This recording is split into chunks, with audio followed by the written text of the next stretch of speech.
Sa programang Counter Blessing na pinangungunahan ni na dating Governor and Congresswoman Cherry Domingo Umali, ibinahagi ang isang makabuluhang kwento ng pananampalataya at paglilingkod. Tampok ang buhay at ministeryo ni Pastora Phoebe Varde Mendones, isang anak ng pastor na ngayon tumugon din sa panawagan ng Panginoon na maglingkod bilang pastora.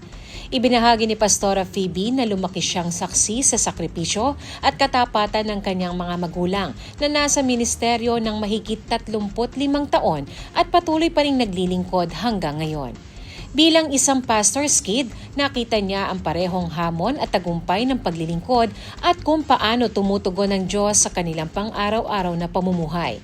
Unang hakbang niya sa ministeryo ang music ministry kung saan tumutugtog siya ng drums upang maghatid ng mensahe ng pag-asa at pananampalataya.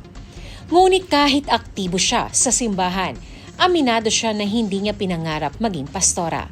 Pagbabalik tanaw niya, halos kakagraduate pa lamang niya ng kursong Information Technology nang maramdaman ng malinaw na pagtawag ng Diyos para sa mas malalim na paglilingkod. Anya, kapag calling mo, hindi ka talaga makakahindi. Bagamat malayo ang kanyang pinag-aralan sa gawain ng simbahan, hindi niya binaliwala ang panawagan. Hindi naging madali ang kanyang simula, may mga pagsubok, sakit at pagkadismaya rin siyang hinarap. Nag-start po ako talaga sa ministry, hindi po talaga madali. Bilang batang pastor, nung ako po ay nag-start mag full-time, in 8 years na po magmula ngayon, ay dun po sa isang church na ako po ay dinala. Talagang ang hirap po ng ang pastor. Yan po ang mahirap pag batang pastor. Anong ibubuga nito, ano hanggang saan ang kaya nito. Na gano'n. Yes po, tinetest po. But ang sinabi lang po namin at sinabi ng aking ama sa akin, kung wala tayong kasalanan, Lord, vindicate me. Pagtanggol mo kami at praise God po.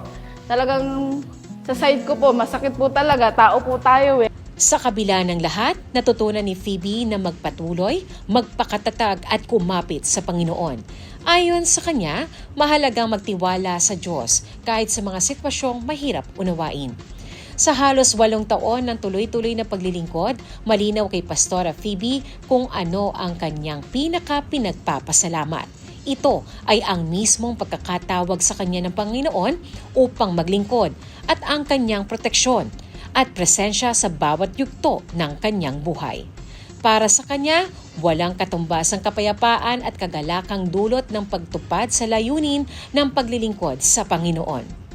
Bilang ako po ay anak ng pastor, lumaki sa ministry, ang gusto ko lang po at ini-encourage ko na wag po kayo matakot. Ano po, bilang tayo po ay talaga po dyan din natetest ang ating po faith. Dahil kita naman din po namin bilang mga anak ng pastor sa aming mga magulang na hindi po talaga nagpabaya ang Lord. Amen. Katulad po ng isa pong verse namin as a family, Joshua 24:15, verse 15, as for me and my house, we will serve the Lord.